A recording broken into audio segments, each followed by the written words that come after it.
الحمد لله الحمد لله نحمده ونستعينه ونستغفره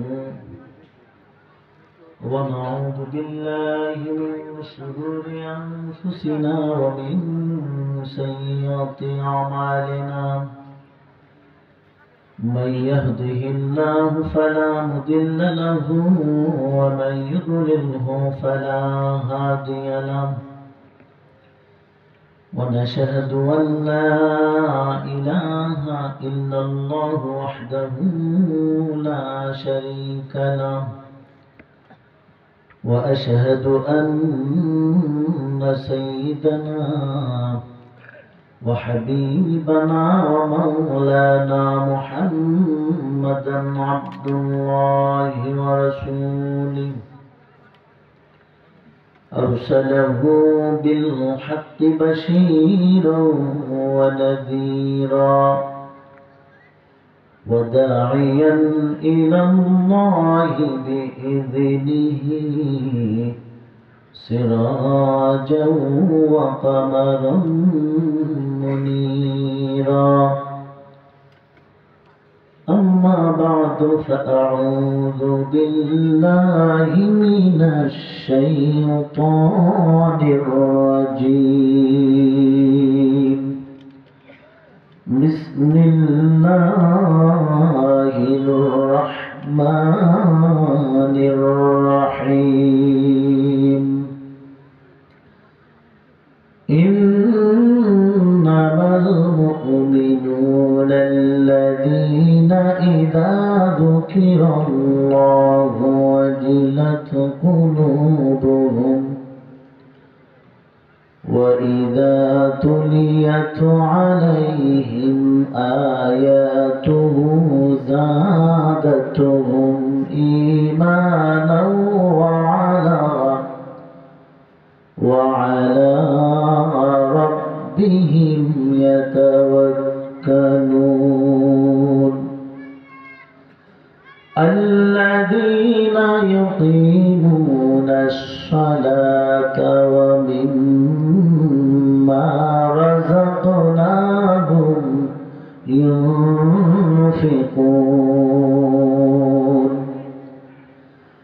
أولئك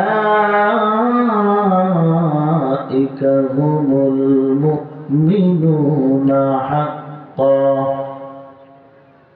لهم درجات عند ربهم ومغفرة ورزق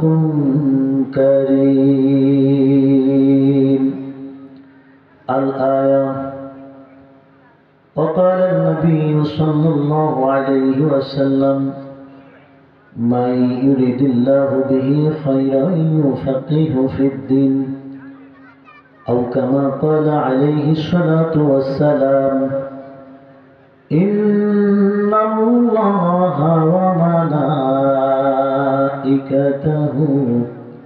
يصلون على النبي يا أيها الذين آمنوا صلوا عليه وسلموا تسليما. اللهم صل على سيدنا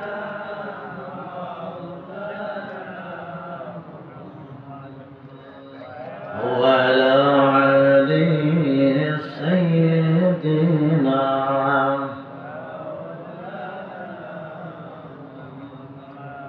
একটু মহাব্বতে আওয়াজ দিয়ে পড়েন যাতে এই দরুদের আওয়াজ শুনে যারা এখনো এই জান্নাতের বাগানে আসে নাই, বাহিরে আছে, তারা যেন দৌড়াইয়া জান্নাতের বাগানে এসে এই দরুদের সাথে সম্পৃক্ত হয়ে আল্লাহর রহমতের ভাগীদার হতে পারে বলি আমিন। একটু দরুদ শরীফ পড়ি। আল্লাহুম্মা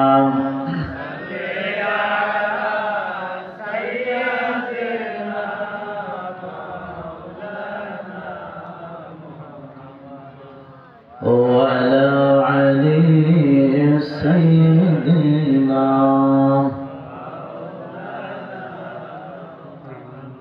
জিকির করি লা ইলাহা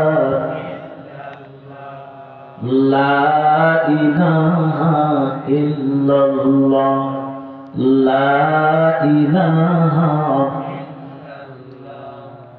লা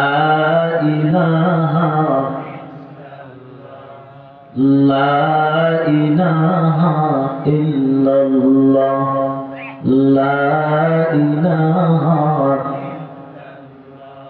লা ইলাহা ইল্লাল্লাহ মুহাম্মাদুর রাসূলুল্লাহ সাল্লাল্লাহু আলাইহি ওয়াসাল্লাম।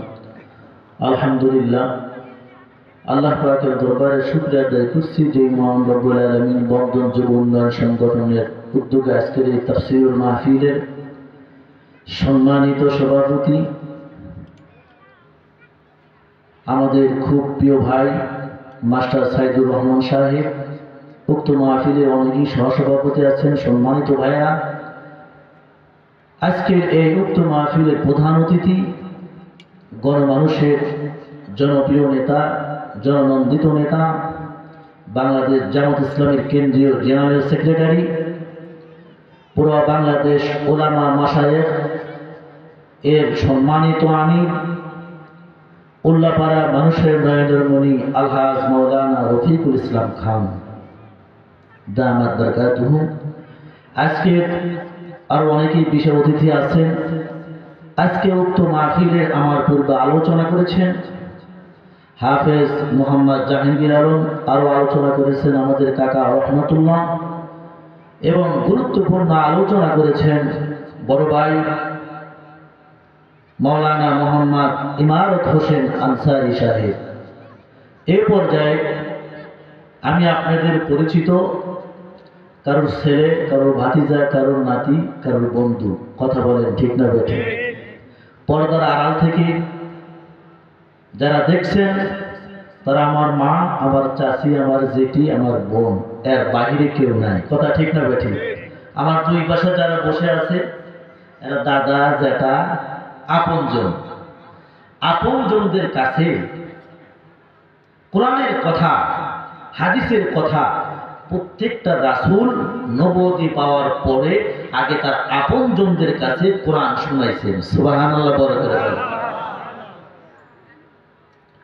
আপনারা আমাদেরকে মাদ্রাসায় পড়ার জন্য অনুপ্রাণিত করেছেন, দোয়া করেছেন, সব সময় দোয়া করেন। রাস্তাঘাটে একজন আরেকজনের সাথে কথা বলতে গেলেও বলেন ইসলাম মোল্লার ছেলে, কতগুলো ছেলে হাফেজ হয়েছে, জোরে বলেন, বলেন কি বলেন না?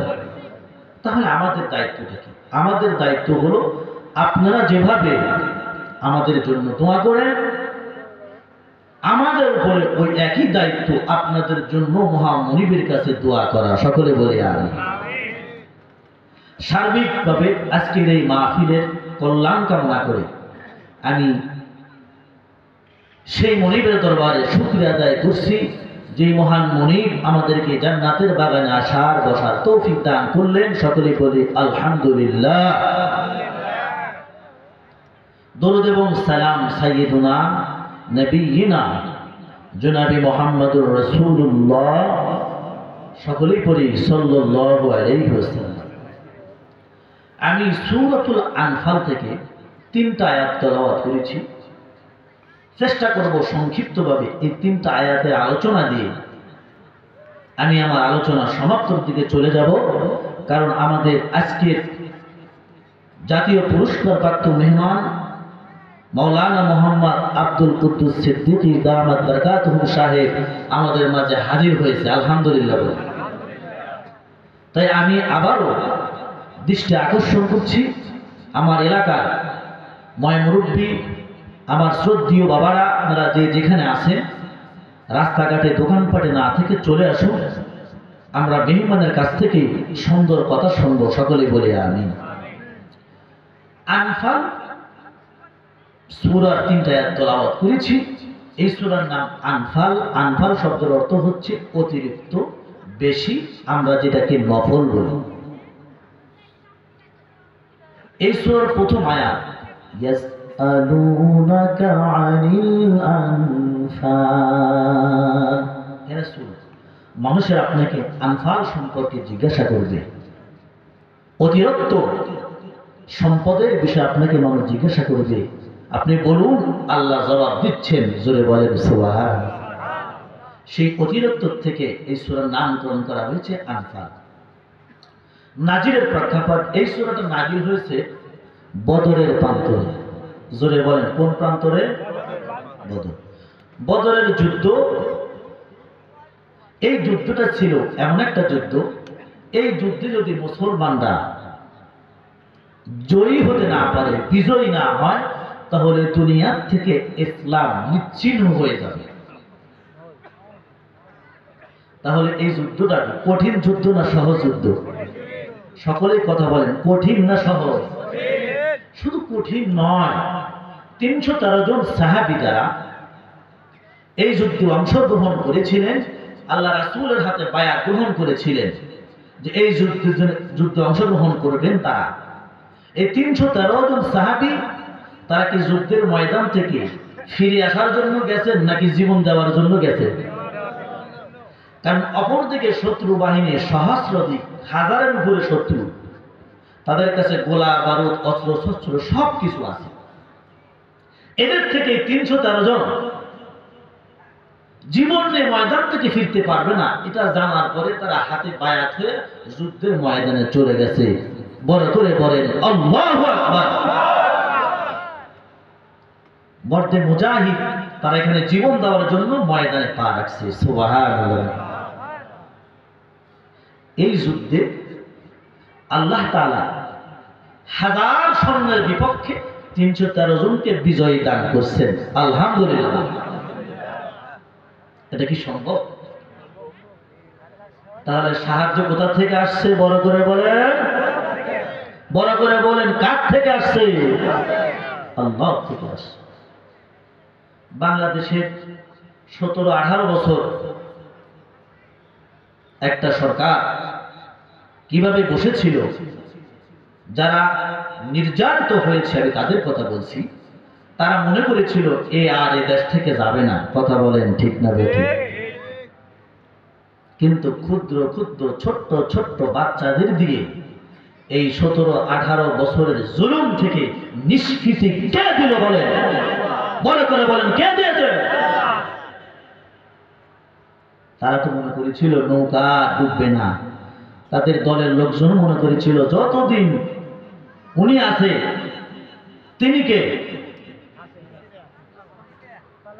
মামুবাড়ির ভাগ্নি। কথা বলেন ঠিক না বেঠিক? তিনি মনে করেছিলেন তিনিও মরা পর্যন্ত ছাড়বেন না। তার পক্ষের লোকজন মনে করেছিল আমরাও এখান থেকে সরছি না। কথা বলেন ঠিক না বেঠিক? কিন্তু বিজয় এবং পরাজয় কোথার থেকে ফয়সালা হয়? বড় করে বলেন। এটা কি আমার কথা না কোরআনের কথা? কুলিল্লাহুম্মা মালিকাল মুলকি তুতিল মুলকা মান তাশা ওয়া তানজিউল মুলকা মিম্মান তাশা ওয়া তু'ইজ্জু মান তাশা ওয়া তুযিল্লু মান তাশা বিয়াদিকাল খায়র ওয়া হুয়া আলা কুল্লি শাইইন কাদির। আল্লাহু আকবার বলেন। সকল ক্ষমতার মালিক কে? জোরে বলে। ক্ষমতার চেয়ার দেয় কে? ক্ষমতার থেকে নামায় কে? এটা কার কথা? জোরে বলেন। এখন যদি আমার গ্রামের আমেরিকার ভাইরা যদি মনে করে সুলাইমান আমার বিরুদ্ধে কথা বললো, আসলে আমি বলছি না, আল্লাহ বলছে, তাহলে আমার উপরে যদি অপবাদ দেয়, তারা কি ঠিক করবে না ব্যাঠিক করবে? জোরে বলেন। তারা কি জুলুম করবে না ইনসাফ করবে? জোরে বলেন, জুলুম না ইনসাফ? জুলুম করা যাবে? জুলুম করা যাবে? জুলুম যারা করে তারা হলো জালেম। জোরে বলেন ঠিক না বেঠিক? বদরের প্রান্ত শুরু হয়ে গেছে। নবীজি সাহাবীদের নিয়ে যুদ্ধের ময়দানে যুদ্ধরত অবস্থায় আল্লাহ পাক আসমান থেকে ফেরেশতা পাঠায়া যুদ্ধে বিজয় দান করলেন। বিজয়ী হওয়ার পরে সাহাবীদের ভিতরে গনিমতের মাল, যুদ্ধের ময়দানে যুদ্ধলব্ধ সম্পদ, ঘোড়া, অস্ত্র শস্ত্র, যা কিছু শত্রু বাহিনীর পক্ষ থেকে পেয়েছিল, এইগুলো নিয়ে সাহাবীদের ভিতরে তিনটা দলে বিভক্ত হয়ে গেছে। জোরে বলেন কয়টা? একদল বলেন যুদ্ধলব্ধ সম্পদ আমরা সংগ্রহ করেছি, তার মালিক আমরা। আর একজন বলেন না না না, আমরা শত্রু বাহিনীর মোকাবেলায় দাঁড়িয়েছিলাম প্রাচীরের মতো, এজন্যই তোমরা সংগ্রহ করেছো, অতএব আমরা শত্রুদেরকে ঠেকিয়েছি, এই সম্পদের মালিক আমরা। তিন নাম্বার আর একদল বলে না না না, আমরা জনাবি মুহাম্মদুর রাসূলুল্লাহ চারিদিক দিয়ে ঘেরাও করে রাসূলকে আমরা এখানে হেফাজত করেছি, জীবন বাজি রেখে এই যুদ্ধের মধ্যমণি মুহাম্মদুর রাসূলুল্লাহ। জোরে বলেন ঠিক না বেঠিক? আজকের যুদ্ধের সবথেকে দামি লোকটা হচ্ছেন মুহাম্মদুর, আমরা তাকে পাহারা দিয়েছি, অতএব এই সম্পদের মালিক আমরা। তিনজনের দাবি ঠিক কিনা? জোরে বলেন। কিন্তু এরা তো ওই লোক যারা রাসূলুল্লাহর হাতে বায়াত গ্রহণ করেছেন। ইয়া রাসূলুল্লাহ, বায়াত হয়ে গেলাম, এই বদরে প্রান্তরে যাব, এখান থেকে আর আমরা ফিরে আসবো না, শহীদ হয়ে আল্লাহর জান্নাতের মালিকানা পেয়ে যাব। সুবহানাল্লাহ বলে। ওই লোকগুলো এখন বিজয়ী হওয়ার পরে তাদের ভিতরের সবকিছু পরিবর্তন হয়ে গেছে। কথা বলেন ঠিক না বেঠিক? প্রিয় ভাইরা আমার, আল্লাহ রাব্বুল আলামিনের কাছে এই কর্মটা পছন্দ হয় নাই, তাদের এই কাজটা আল্লাহর কাছে ভালো লাগে নাই। এজন্য আল্লাহ পাক আসমান থেকে ফেরেশতা জিবরাইল আমিনকে পাঠায়া জানা দিলেন, জিবরাইল যাও আমার রাসূলের কাছে শোনায় দাও, ইয়াসআলুনাকা আনিল আনফাল কুলিল আনফালু লিল্লাহি ওয়ার রাসূল। আল্লাহু আকবার বলেন। গনিমতের মাল তোমাদের নয়, এই গনিমতের মাল কেবলমাত্র আসমানের মালিক আল্লাহ, যিনি তোমাদেরকে বিজয় দান করছেন। আর এই যুদ্ধের ময়দানে যিনি তোমাদের মধ্যবর্তী মুহাম্মাদুর রাসূলুল্লাহ, এই গনিমতের মালের সম্পদের মালিক তোমাদের মুনিব আল্লাহ এবং তার রাসূল। সুবহানাল্লাহ বলে। প্রিয় ভাইরা আমার, এই কথাটা বলার পরে সাহাবীদের ভিতরে কি অবস্থা তৈরি হয়েছিল। সকল সাহাবারা যার হাতে তরবারি ছিল পড়ে গেছে, যার হাতে উঠে রশি ছিল রশি হাত থেকে ছুটে গেছে, যার মাথার উপরে মাল সামনা ছিল পড়ে গেছে। সকলেই চোখের পানি ছেড়ে আল্লাহর কাছে নত হয়ে গেছে। সুবহানাল্লাহ বলে।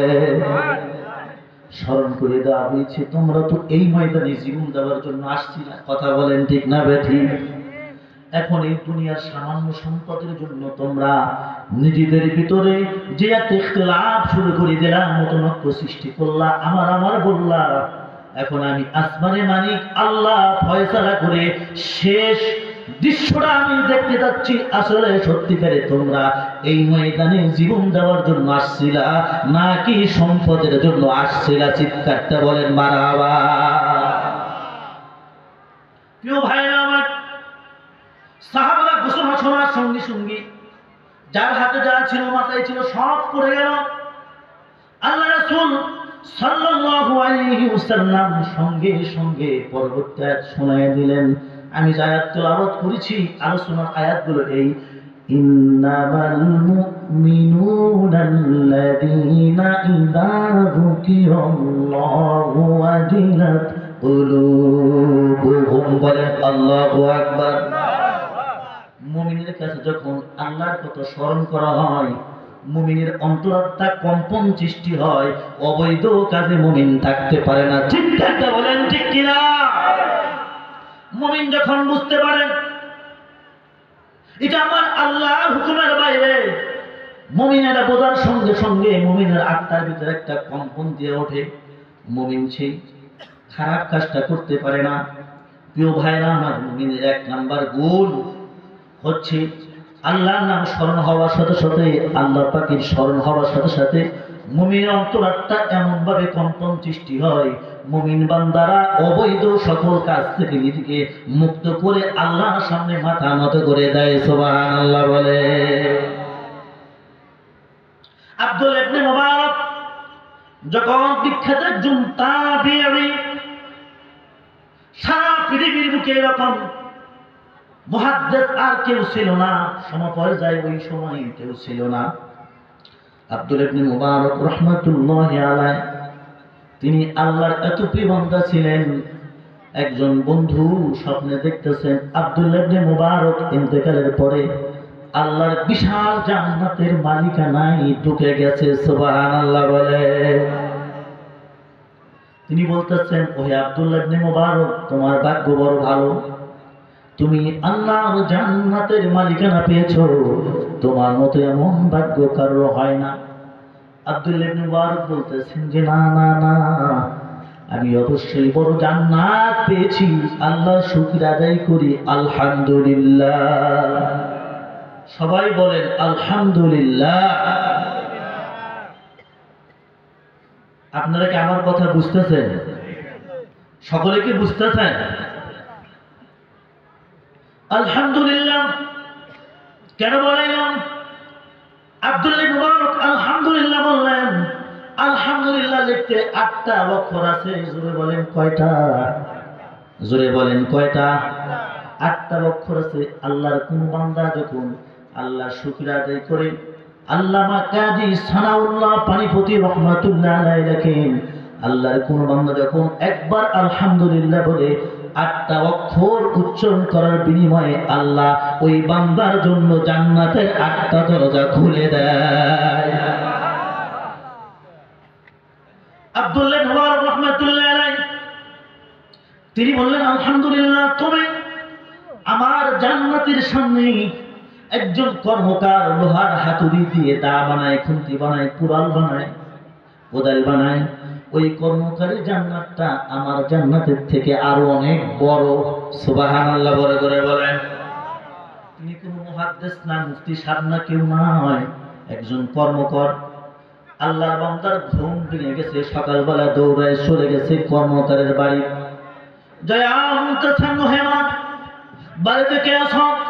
পর্দার আড়াল থেকে দয়া করে তুমি তোমার স্বামীর একটু বর্ণনা দাও, তোমার স্বামী এমন কি আমল করেছে যে আমলের কারণে তোমার স্বামী জগৎ বিখ্যাত মুহাদ্দিস আব্দুল্লাহ ইবনে মুবারক তাবিঈ, যিনি সাহাবীকে দেখেছেন। সুবহানাল্লাহ বড় করে বলেন। সাহাবীকে দেখেছেন।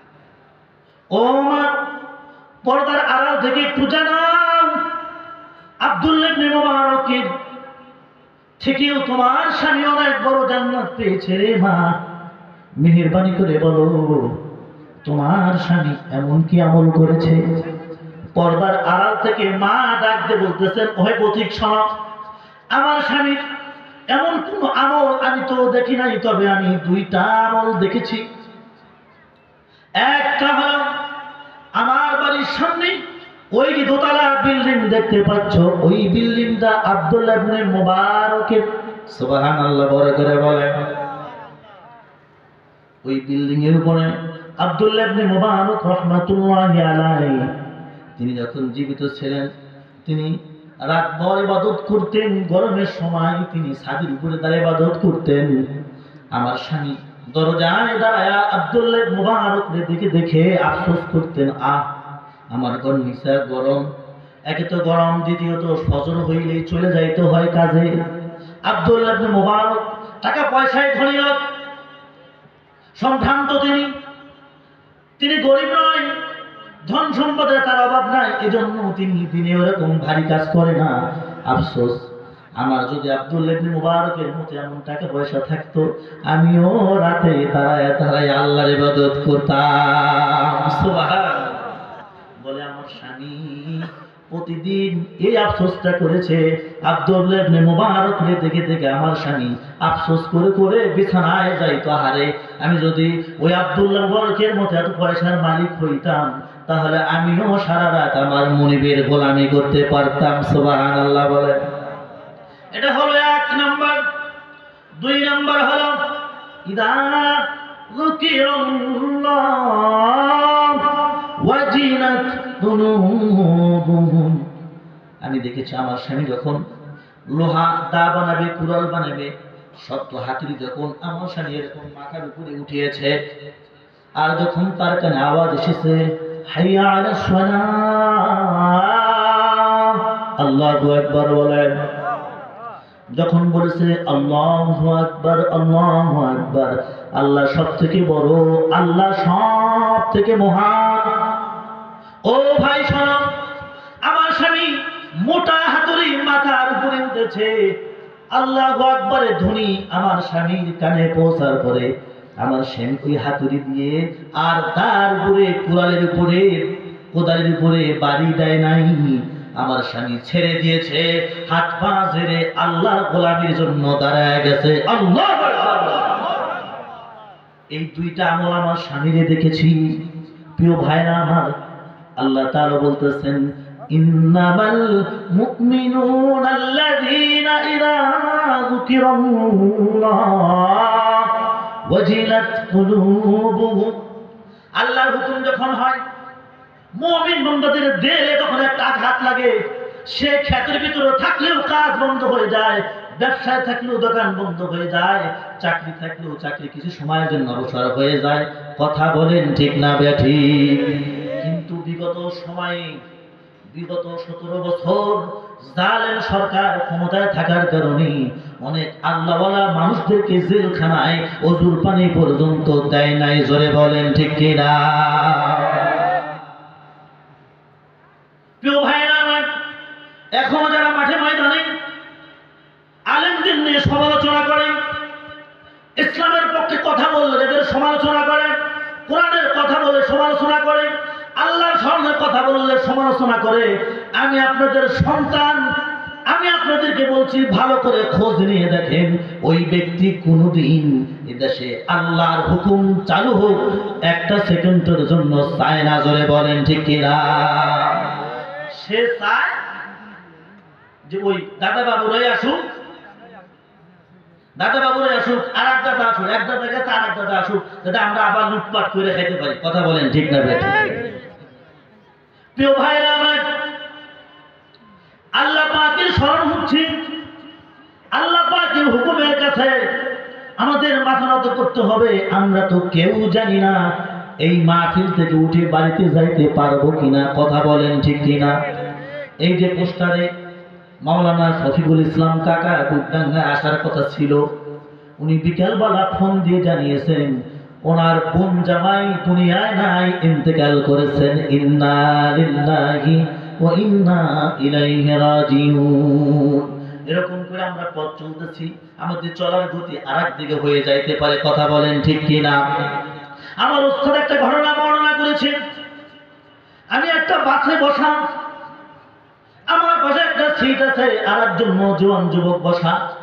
আমি বসার সঙ্গে সঙ্গে ওই ব্যক্তি ফোনে কথা বলতেছেন, ভাই আমি অফিস থেকে 11টা বাজে বাইরে হয়ে যাব। আমার অফিস যেহেতু তালগাছি, আমি কলেজের প্রফেসর, আমি তালগাছ থেকে বাইরে হয়ে আই, ওই বকুলতলায় এসে আমি তোমাদের সঙ্গে গাড়িতে উঠবো। তোমরা রাজমান থেকে বিবাহের গাড়িটা নিয়ে বকুলতলা চলে আসো, আমি তালগাছির থেকে বকুলতলা তোমাদের সাথে এক হয়ে উল্লাপাড়া বিবাহের অনুষ্ঠান তোমাদের সঙ্গী হয়ে যাব। হুজুর আমার বলতেছেন, ক্লাসে কথাটা বলেছেন, উনি এই কথা বললেন, তার চেহারায় দেখলাম আনন্দ ফুর্তি। তালগাছি থেকে গারাদা পর্যন্ত এখনো আসে নাই। আর একটা ফোন বাজলো, ফোনটা বাজার সঙ্গে সঙ্গে ফোনটা হাত থেকে পড়ে গেল। শুধু বেচারার মুখ থেকে এই কথার আওয়াজ হলো আহ, এর বেশি আওয়াজ বাইর হয় নাই। আমি পাশে ছিলাম, ফোনটা তুলে দিলাম, ভাই কি হয়েছে? বলতেছেন যে হুজুর আপনি বুঝবেন না। বলে না ভাই কি হয়েছে বলেন, আপনি তো পেরেশানি দেখা যাচ্ছে। 2 মিনিট আগে আপনার চেহারার ভিতরে আনন্দের ছাপ দেখতে পেয়েছিলাম, খুশি দেখতে পেয়েছিলাম। 2টা মিনিট যাওয়ার পর একটা ফোন বাজলো, কানে ধরলেন, ফোনটা পড়ে গেল। আর আপনি এমন সময় বলতেছেন আহ। ভাই সত্যি করে বলেন কি হয়েছে? বলতেছেন যে হুজুর 2 মিনিট আগে যে ফোনটা আমি দিয়েছিলাম, আমার শালক তার বিবাহের অনুষ্ঠান, আজকে গায়ে হলুদ বিবাহ পড়াইতে যাবে উল্লাপাড়া, কিন্তু আফসোস সে রাজমহান বাজারে যখন এই মোড়টা পার হওয়ার জন্য দিয়েছে, পিছন থেকে গাড়ি ধাক্কা দিয়েছে। এই মাত্র 2 মিনিটের ভিতরে খবর আসলো আমার শালক আর দুনিয়ায় বেঁচে নাই, মারা গেছে। প্রিয় ভাইরা আমার, আপনাদেরকে আমি বলি, এখন যেই ব্যক্তির বিবাহের অনুষ্ঠানের জন্য আঞ্জাম চলছিল, মুহূর্তের ভিতরেই এদের ফ্যামিলিতে এখন ভিন্ন একটা অনুষ্ঠানের আয়োজন। জোরে বলেন ঠিক কিনা? ঠিক কিনা বলে? ওই ঘটনা আমার আপনার যে কোনো মুহূর্তে ঘটতে পারে কি পারে না? কথা বলেন, পারে কি পারে না? তার মানে আমাদের হাতে সময় আছে না নাই? জোরে বলেন, আছে না নাই? এই জন্য আল্লাহ পাক বলতেছেন, ওয়া'বুদু রাব্বাকা হাত্তা ইয়াতিয়াকাল ইয়াকিন। বান্দা, আমার গোলামি তুমি ওই সময় পর্যন্ত করো যতক্ষণ পর্যন্ত না একিনি সংবাদ তুমি শুনতে পাও। বলেন সুবহানাল্লাহ। একিনি সংবাদ কি? একিনি সংবাদ হচ্ছে মরণ। কথা বলেন ঠিক না ঠিক? এই সংবাদটাই হলো সত্য, এই সংবাদের কোনো মিথ্যা। আল্লাহ পাক বলতেছেন মুমিনদেরকে, যখন আমার স্মরণ তোমার কাছে করা হয় তখন তোমার অন্তরাত্মা কেঁপে উঠবে। এবার আপনি আপনার অন্তরকে জিজ্ঞাসা করেন, আজান হয়ে গেলে আপনার অন্তরাত্মা কেঁপে ওঠে কিনা? কারোর উপরে জুলুম করার সময় কাঁপে কিনা? কাউকে মিথ্যা মামলা দেওয়ার ক্ষেত্রে অন্তর কাঁপে কিনা? জোরে বলেন ঠিক না ঠিক? কাউকে হয়রানি করার সময়, জুলুম করার সময়, গালি দেওয়ার সময়, নির্যাতন করার সময়, কারো ক্ষতি করার সময়, প্রতিহিংসায় আপনার অন্তরাত্মা কি কেঁপে ওঠে নাকি কেঁপে ওঠে না? যদি কেঁপে ওঠে আপনি মুমিন। জোরে বলেন সুবহানাল্লাহ। তাহলে 1 নাম্বার গুণ হলো মুমিন বান্দার 1 নাম্বার গুণ হলো অন্তরাত্মা কেঁপে উঠবে। এটা কি শুধু পুরুষের জন্য না মহিলাদের জন্য? মহিলারাও গীবত, শিকায়েত, পরনিন্দা, পরচর্চা, বেপরদা করে কি করে না? জোরে বলে। তাহলে পর্দার ক্ষেত্রে, পরনিন্দার ক্ষেত্রে, গীবতের ক্ষেত্রে, চগলখড়ির ক্ষেত্রে আমার মা বোনদের অন্তরাত্মা কেঁপে ওঠা দরকার আছে না নাই? তারা যদি মুমিনা হয়, তারা যদি আবেদা হয়, তারা যদি জাহেদা হয়, তারা যদি আল্লাহওয়ালা হয়, তাহলে আমার মা বোনদের অন্তরাত্মাও গুনাহ করার সময় কেঁপে উঠবে। কথা বলেন ঠিক কিনা? আজান হয়ে গেলে তারা দেরি করবে না, নামাজ পড়বে। কথা বলেন ঠিক না ঠিক? এই জায়গায় মা বোনরা খুবই অলস। এই কাজটা চাইলেই নামাজটা পড়বো, এই কাজটা কইলেই নামাজটা পড়বো, এরকম বলে কি বলে না? এরকম বলতে বলতে নামাজের সময় কি যায় না থাকে? ও মা, আপনি আমার মা, আপনি আমার শাশি, আমার বোন, আপনাদেরকে বলতেছি, আমার এই চাচারা কাকারা কেউ আপনার কবরে হিসাব দিবে না। কথা বলেন ঠিক না ঠিক? অতএব আপনাদের সংসার করতেছেন ঠিক, তাদের গোলামি করতেছেন ঠিক, কিন্তু আপনার হিসাব আপনাকে আলাদাই দিতে হবে। কথা বলেন ঠিক না ঠিক? অতএব নামাজ, রোজা, পর্দার ক্ষেত্রে আপনার স্বামী সন্তানের আগে এইগুলোর গুরুত্ব দিবেন। কথা বলেন ঠিক না ঠিক? এরপরে স্বামীর খেদমত করবেন, সন্তান লালন পালন করবেন, সংসারে কাজ করবেন। কথা বলেন ঠিক না ঠিক? প্রিয় ভাইরা আমার, 2 নম্বর হলো ইদা তুলিয়াত আলাইহিম আয়াতুহু যাদাতুহুম ঈমানাও ওয়া আলা রাব্বিহিম ইয়াতাওয়াক্কালুন। আল্লাহু আকবার বলেন। মুমিন বান্দার 2 নম্বর গুণ হলো, ওয়াজ পিছনের কথা মনে আছে কি না? ওই যে মুমিন 3 দলে বিভক্ত হয়েছিল সাহাবারা, আল্লাহ তাআলা এদের গুণগুলো বর্ণনা করতেছেন। মুমিন তো তারাই যখন আল্লাহর হুকুম তার সামনে হাজির করা হয়, তখন মুমিন বান্দা সব অপরাধ থেকে মুক্ত হয়ে আল্লাহর দলে অন্তর্ভুক্ত হয়। সুবহানাল্লাহ বলেন। 2 নম্বর হলো ইদা যুকিরাল্লাহ ওয়াজিলাত কুলুবুহুম ওয়া ইদা তুলিয়াত আলাইহিম আয়াতুহু যাদাতুহুম ঈমানা। আল্লাহু আকবার বলেন। এই কোরআনটা কার? জোরে বলেন কার? আল্লাহ বলতেছেন এই কোরআনটা আমার। এই কোরআনটা যখন বান্দা পড়বে, যখন বান্দা শুনবে, আল্লাহ পাক বলতেছেন তার ঈমানের পাওয়ারটা আরো বলিয়ান শক্তিশালী হবে। সুবহানাল্লাহ বলে। তাহলে ঈমানটা শক্তিশালী হওয়ার ওষুধ কি? জোরে বলেন কি? কোরআন। এজন্যই কোরআনের কাছে আসতে হবে। কোরআনের কাছ থেকে দূরে চলে গেলে তার ঈমানটা মরে যাবে, ঈমান দুর্বল হয়ে যাবে। ওই দুর্বল ঈমানদারের লোকেরা এই জন্যই তারা বিভিন্ন সময় ঈমান হারার পথে রওনা দিবে। জোরে বলেন ঠিক কিনা? বাবার বানানো, দাদার বানানো, মানুষের বানানো, কার্ল মার্কস, লেনিন, নাস্তিক ইহুদিদের বানানো মতের দিকে তারা দৌড়বে। কথা বলেন ঠিক কিনা? কোরআন দিয়ে যাদের ঈমানটা মজবুত থাকবে, ঈমানের পাওয়ার দিয়ে যারা দুনিয়ায় চলবে, রাম বাম কোনো বাম শক্তিরা তাদেরকে পথভ্রষ্ট করতে পারবে না, তাদেরকে কোরআনের পথ থেকে এক সেকেন্ডের জন্য সরাইতে পারবে না। ঠিক কিনা বলেন? যদি কোরআন না থাকে, এজন্যই তারা দুনিয়ার লোভ দেখাবে, টাকার লোভ দেখাবে, ক্ষমতার লোভ দেখাবে, প্রভাব প্রতিপত্তি, নির্যাতন, জুলুমের ভয় ভীতি দেখায়া আপনাদেরকে এই কোরআন থেকে দূরে সরে থাকার কারণে তারা আপনাদেরকে ধরে ধরে জাহান্নামের দিকে নিয়ে যাবে। কথা বলেন ঠিক না বেঠিক? তাহলে কোরআন শোনা পড়ার দরকার আছে না নাই? প্রিয় ভাইরা,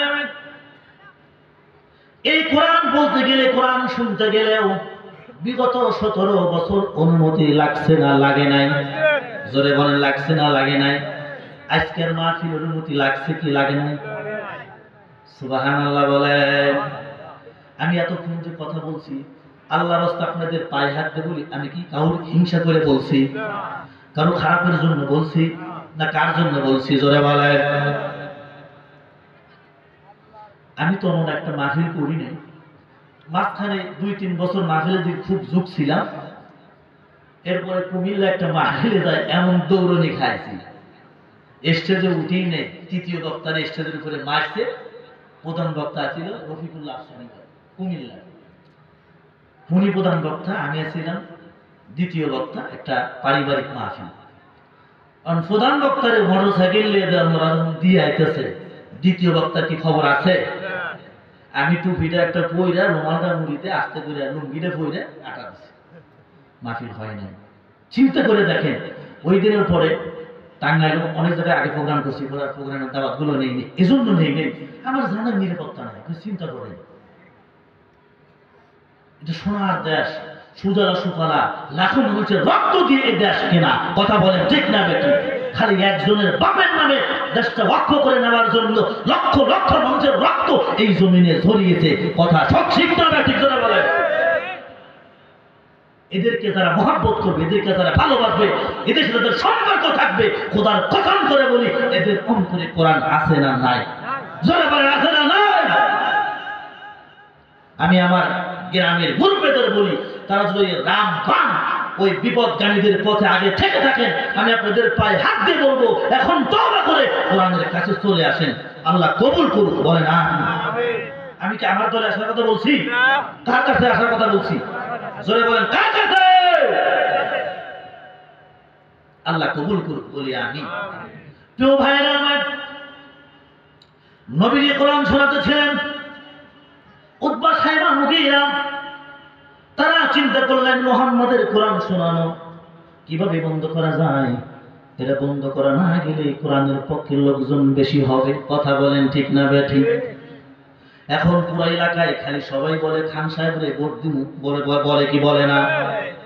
আসলে কেন বলে? খান সাহেব ভালো মানুষ, এজন্য বলে। কথা বলেন ঠিক না বেঠিক? কর্মী 2-4 জন এদের সাথে থাকতে পারে, এত কোনো সন্দেহ নাই। কর্মী দিয়ে যায় আসে না, নীতি নির্ধারক যারা করবে তাদেরকে সংসদ দিলে কোরআন আইন বাস্তবায়িত হবে। কথা বলেন ঠিক কিনা? তখন ওই ছুটাফাটা যা আছে এগুলো চাইছে সাইজ করে লাগবে। কথা বলেন ঠিক না বেঠিক? এদের উপরে রাগ করে আবার কেউ পোশাক করে দূরে থাকেন না। কোরআনের আইন বাস্তবায়ন করতে হবে, এটাই সত্য। কথা বলেন ঠিক না বেঠিক? নবীজির কথা তারা যখন সংবাদ পৌঁছাইল, আল্লাহ রাসূল লাবিব নামে একজন কবি কিনে আসা হয়েছে। আবু জেহেল, উতবা, সাইবা তারা লাবিব নামে বড় কবি কিনে আসছে। শোনো, তোমরা কেন আমাকে ডাকলা? বলতেছেন এজন্যই ডেকেছি যে মুহাম্মদ এমন কি কোরআনের কথা বলে আর মানুষ দলে দলে তার পতাকা তলে যায়। আল্লাহু আকবার বলে। মুহাম্মদ কি শোনায়, যেটা শুনাইলে মানুষ তার দলে চলে যায়। ঘটনা কি? এখন আমরা চাই যে মুহাম্মাদের মতো করে আর একটা কোরআন বানাও, আমরা হেঁটে মানুষকে শোনাবো।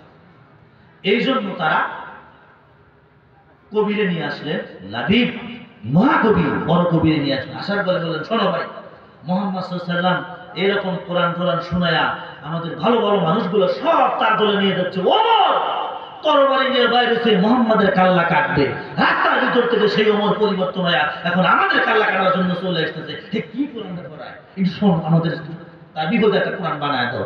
সুবহানাল্লাহ। বুঝতে পারছেন? বুঝতে পারছেন কোরআনের মর্যাদা কি? কোরআন, এই কোরআন কার কথা জোরে বলেন? এই কোরআনের কাছে যে আসবে সে দুনিয়ার কাউকে ভয় পাবে? ভয় পায়? প্রিয় ভাই আমার, মহাকবি বললেন, গুরু মহাদয় শোনেন, ওই কোরআন বানাইতে গেলে তো আগে তার কফি লাগবে। কথা বলেন ঠিক না বেঠিক? আমি তো কোনোদিন কোরআন শুনি নাই, আগে একটু কোরআন শোনাও। এই কোরআন শোনার পরে অনুরূপ আরেকটা কোরআন বানায়া দেব। বলে এই কোরআন শুনতে হলে তো কফি আনতে গেলে তো মুহাম্মাদুর রাসূলুল্লাহর কাছে যাইতে হবে, ঠিক কিনা বলে? বলে চলো যাই। মহাকবি রাসূলুল্লাহর কাছে আসলেন, সে বললেন, মুহাম্মদ তুমি নাকি কেমন কোরআন পড়াও, মানুষকে শোনাও যে এই কোরআন শুনলে মানুষ দলে দলে তোমার দলভুক্ত হয়ে যায়। মক্কার লিডাররা নিয়ে আসছে, তারা আমাকে নিয়ে আসছে, তোমার কোরআন শোনায় আর একটা কোরআন বানায় দেব, তুমি একটু কোরআন শোনাও। আমি শোনায় অনুরোধ আর একটা কোরআন তাদের জন্য দিতে পারি, তোমার মোকাবেলা তারা করতে হবে, একটু শোনায় দাও। প্রিয় ভাইরা, হে আমার কলিজার মুনিরা, যারা আপনারা আমার জন্য দোয়া করে, আমি সেই কোরআন আপনাদেরকে শোনাচ্ছি। ও মারা, আপনারা তো এই গ্রামের কত ঘরের খাবার আমি খেয়েছি, তোমাদেরকে আমি কোরআন শোনাচ্ছি চোখের পানি দিয়ে। এই কোরআন তোমাদেরকে আল্লাহর জান্নাতি বানায় দিবে। সুবহানাল্লাহ বলে। নবীজি কোরআন শোনাচ্ছেন, ইন্না আ'তাইনাকাল কাউসার ফাসাল্লি লিরাব্বিকা ওয়ানহার ইন্না শানিআকা হুয়াল আবতার। আল্লাহু আকবার বলেন। ছোট না বড়? সবাই পারেন কি পারেন না? মহাকবি, কবিগুরু, কবি সম্রাট, তিনি এতটুকু তিনটা আয়াতের সূরা শোনার পরে ওই বৈঠকে লাবিব তিনি তার চোখ থেকে পানি থপ করে পড়ে গেল। আল্লাহ রাসূলের হাতটা থপ করে ধরে বললেন, ইয়া রাসূলুল্লাহ, ইয়া হাবিবাল্লাহ, আপনি যে কালামটা শোনালেন আমি কবি কোনোদিন এমন কালাম শুনি নেই, আমারে পড়ায়া দেন লা ইলাহা ইল্লাল্লাহু মুহাম্মাদুর রাসূলুল্লাহ। আল্লাহু আকবার। এই কোরআন এখনো আছে না? এই কোরআনের শক্তি এখনো আছে না? না। সেই কোরআন থেকে দূরে থাকা যাবে?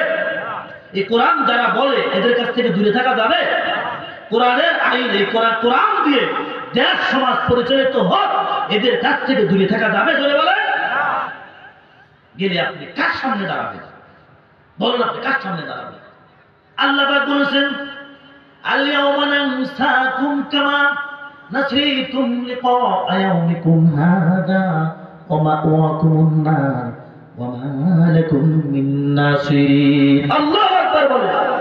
দুনিয়ার মানুষ শোনো, এই কোরআন থেকে যদি মুহূর্তের জন্য আমাকে তোমরা ভুলে যাও, বিগত 17 বছর যারা আওয়ামী পন্থী ছায়াতলে গিয়ে কোরআন থেকে দূরে রয়েছে, প্রথম তাদেরকে বলছি, এরপরে সাধারণ সহ আর এখন বর্তমানেও যারা এই কোরআনের পথে বাধা হয়ে দাঁড়াচ্ছে, কথা বলেন ঠিক কিনা?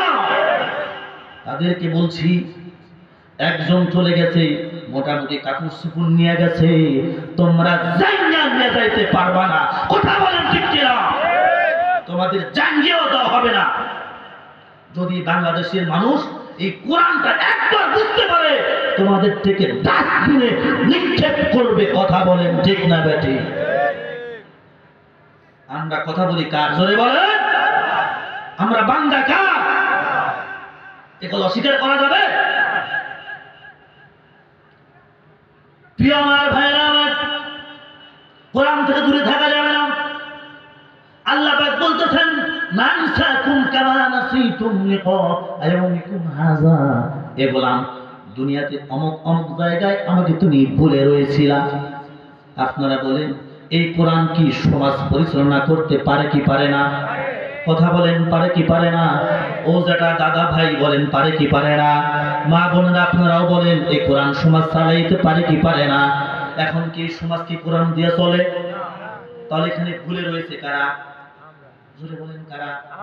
আমরা কোরআন ভুলে রয়েছি কিনা সত্য বলেন, সত্য কিনা বলেন। আমিও তার বাইরে নয়। তাহলে কোরআন থেকে আমরা সমাজ থেকে কোরআন নাই, এই কোরআন থানায় নাই, এই কোরআন জেলায় নাই, এই কোরআন সংসদে নাই। কথা বলেন ঠিক কিনা? এই কোরআন যদি সমাজে বাস্তবায়নের ক্ষেত্রে আমরা ভুলে যাই, আল্লাহ বলছেন নাম সাকুম কামা নাসিতুম লিকা ইয়াউমিকুম হাযা। তুই যেভাবে সমাজে আমার কোরআন ভুলে রয়েছ, সংসদে ভুলে রয়েছ, স্কুলে ভুলে রয়েছ, তোর কর্মক্ষেত্রে সাংবাদিকতায় ভুলে রয়েছ, তোর চাকরির ক্ষেত্রে ভুলে রয়েছ, রাজনৈতিক মঞ্চে ভুলে রয়েছ, সব জায়গায় কোরআনকে তুমি ভুলে রয়েছ। আজকে কিয়ামতের ময়দানে আমি আল্লাহ তোকে ভুলে গেলাম। নাউজুবিল্লাহ বলে। তখন তারা বলবে আমার নেতা করে, ও আমার দলের নেতা করে, আমি তো আমার দলের কাজ করছি, আমার নেতা করে। জোরে বলেন বলবে কি বলবে না? এই ছেতা মাতা পাতি নেতা নামাজ পড়ে না, একত্র ঘুষ খায়, সুদ খায়। কথা বলেন ঠিক না বে ঠিক? এই নেতারা কিয়ামতে পাওয়া যাবে? জোরে বলেন পাওয়া যাবে? আপনাদের বিশ্বাস পাওয়া যাবে? যে নেতারা বলে আমরা কোরআনের রাজনীতি করি না, আমরা ইসলামী শরিয়াতে বিশ্বাসী না, নাউজুবিল্লাহ বলে। ফখরুল চিন্তা, সে বলে যে আমরা কোরআনের শরিয়া আইনে বিশ্বাসী না। ওরা হলো by the people, of the people, for the people. সব ক্ষমতার মালিক জনগণ। নাউজুবিল্লাহ বলবেন না সুবহানাল্লাহ বলবেন। আসমান এবং জমিনের মালিক জনগণ। কি বলবেন? এটা কিন্তু আমার কথা না, ওদের কথা। সার্বভৌমত্বের মালিক, সকল ক্ষমতার উৎস জনগণ। নাউজুবিল্লাহ। এই কথা বললে ঈমান থাকে না যায়? এদের সাথে যারা থাকবে এরা কি মুসলমান থাকবে না যায়? তো এই নেতাদের পিছনে যাওয়ার পরে তারা যে আল্লাহকে ভুলে রয়েছে, কিয়ামতের ময়দানে ওই নেতারা কি মনে রাখবে? আমি স্মরণ করিয়ে দিচ্ছি, এই ভাইদেরকেও তোমরা ভালো করে শুনে রাখো। একজন রজনীগন্ধার সুন্দরী পালায়া গেছে, কাউকে নিয়ে যায় নাই। কথা বলেন ঠিক কিনা? হে মুসলমান, এই সমস্ত তন্ত্রমন্ত্রধারীরা তারা দুনিয়াতেই পালায়া যায়, কিয়ামতের ময়দানে কি করে স্মরণ রাখবে? কথা বলেন ঠিক কিনা? তারা দুনিয়াতেই পালায়া যায় তোমাদের রাখা, কিয়ামতে থাকবে? কিয়ামতে থাকবে মুহাম্মাদুর। হাদিস শরীফ বলছি, শোনো। যায়েদ ইবনে হারেস রাদিয়াল্লাহু তাআলা আনহু তিনি আল্লাহ রাসূলকে জিজ্ঞাসা করতেছেন, ইয়া রাসূলুল্লাহ, ইয়া হাবিবাল্লাহ, ওয়া রাসূল,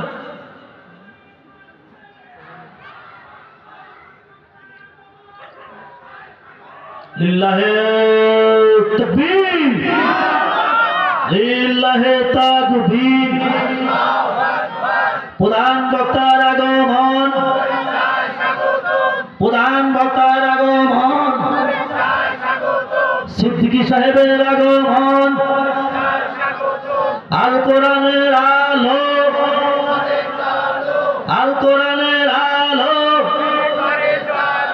ঘরে ঘরে জালো, লিল্লাহি তাকবীর।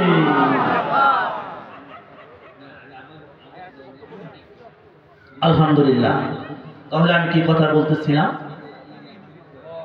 যে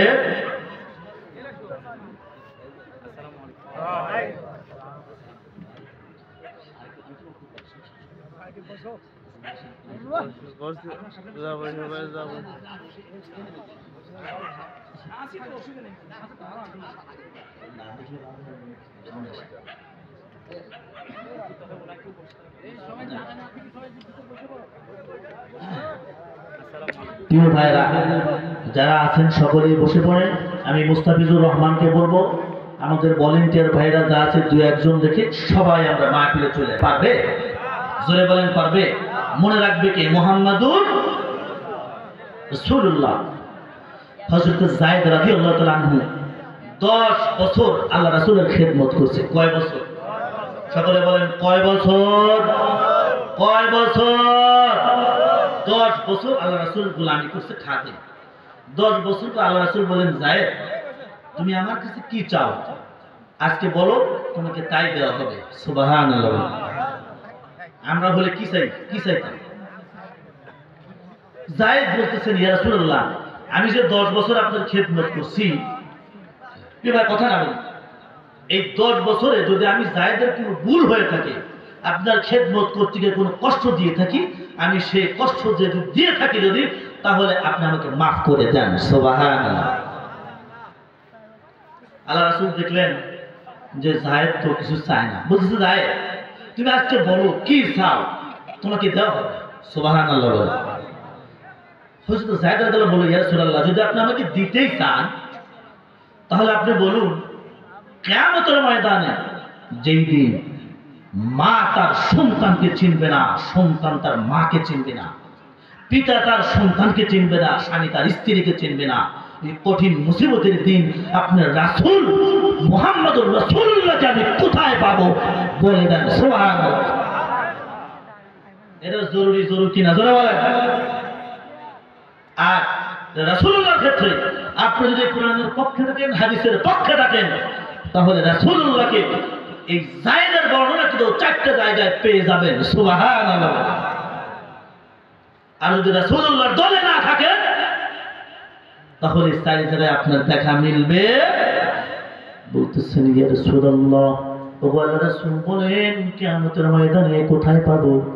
রাসূল বললেন, যায়েদ কিয়ামতের ময়দানে আমাকে পাইবা ওই ফুলসুরাতের ময়দান যেখানে মানুষ পার হয়ে যাবে, যেই ফুলসুরাত ব্রিজের উপর দিয়ে যাবে, মানুষ ওখানে পড়ে গেলে জাহান্নামে চলে যাবে। নাউজুবিল্লাহ বলেন। এই যায়েদ আমি রাসূল ফুলসুরাতের গেটে দাঁড়ায়া থাকবো। সুবহানাল্লাহ বলেন। বলি, ইয়া রাসূলুল্লাহ, সেখানে যদি না পাই? বলে, যায়েদ তুমি সেখানে না পাও, দেরি করিও না রে যায়েদ, দৌড়ে চলে যাও হাউজে কাউসার, এক পেয়ালা পানি যেখানে পান করা হয় সেখানে চলে যাও। সুবহানাল্লাহ বলেন। ও যায়েদ, হাউজে কাউসারে চলে যাইবা। বলতেছেন, ইয়া রাসূলুল্লাহ, যদি সেখানে না পাই? নবী আমার ডাক দিয়ে বলতেছেন, যায়েদ রে, হাউজে কাউসারের কাছে না পাইলে দেরি করো না, মিজানের পাল্লায় চলে যাও। সুবহানাল্লাহ। নজরে আপনারা বলেন, এই 3 জায়গার কোন জায়গায় ওই নেতাদের পাওয়া যাবে? জোরে বলেন, পাওয়া যাবে। তাহলে আমার নেতা আপনার নেতাকে, আমার নেতা তোমার নেতা, তোমার নেতা আমার নেতা। বুঝে আসছে নেতা কাকে বলে? সুবহানাল্লাহ। সেই নেতার দলে আপনারা আছেন না নাই? না মাহফিল থেকে যাওয়ার পরে আবার কাটছাট করবেন? প্রিয় ভাইরা আমার, এরপরে আল্লাহ রাসূল সাল্লাল্লাহু আলাইহি ওয়াসাল্লামকে যায়েদ বলতেছেন, ইয়া রাসূলুল্লাহ, যদি সেখানে না পাই কোথায় তালাশ করব? আল্লাহ রাসূল বলতেছেন, যায়েদ রে, এই 3টা জায়গায় যদি আমাকে না পাও, ও যায়েদ, এই 3টা জায়গায় তোমার রাসূলকে যদি না পাও রে যায়েদ, আর দেরি কইরো না। ও যায়েদ, দৌড়ায়া চলে যাও ওই জাহান্নামের দরজায়, যেই জায়গায় দিয়ে আমার উম্মতকে জাহান্নামে না হবে, আমি রাসূল সেই জাহান্নামের দরজায় দাঁড়ায় থাকবো। আল্লাহু আকবার বলো। প্রিয় ভাইরা আমার, এই নেতাই দরকার। জোরে বলেন ঠিক কিনা? এজন্য আল্লাহ বলতেছেন, নানসাকুম কামা নাসিতুম লিকা ইয়াউমিকুম হাযা ওয়া মাওয়াকুমুন নার ওয়া মা লাকুম মিন নাসিরিন। এই দুনিয়াতে আমাকে বলে রেখেছো, আমার রাসূলকে বলে রেখেছো, আচ্ছা যা তুই জাহান্নামে চলে যা। জাহান্নামে যাইতে চাইবার এদিক সেদিক ঘুরবে, ওই যে দুনিয়াবি পাতি নেতাদের খুঁজবে, কাউকে তালাশ করে পাবে না। আল্লাহ বলবেন, কাউকে পাবি না, কোনো সাহায্যকারী পাবি না। ওয়া মা লাকুম মিন নাসিরিন, তোর কোনো সাহায্যকারী নাই, তোর স্থান হলো জাহান্নাম। জাহান্নামে যা। চিৎকার দিয়ে বলেন নাউযুবিল্লাহ। তাহলে 2 নাম্বার হচ্ছে, তুলিয়াত আলাইহিম আয়াতুহু যাদাতুহুম ঈমানা ওয়া আলা রাব্বিহিম ইয়াতাওয়াক্কালুন। কোরআন শুনতে হবে, কোরআনের কাছে থাকতে হবে, কথা বলেন ঠিক কিনা? আর ভরসা করতে হবে কার কাছে? আল্লাহ না, এখানে শব্দ হচ্ছে রব। ওয়া আলা রাব্বিহিম ইয়াতাওয়াক্কালুন, সর্ব অবস্থায় রবের উপরে তাওয়াক্কুল করো। সুবহানাল্লাহ। রবের ব্যাখ্যা অনেক, রবের ব্যাখ্যা অনেক। আমার প্রধান বক্তা চলে এসেছেন, আমি আর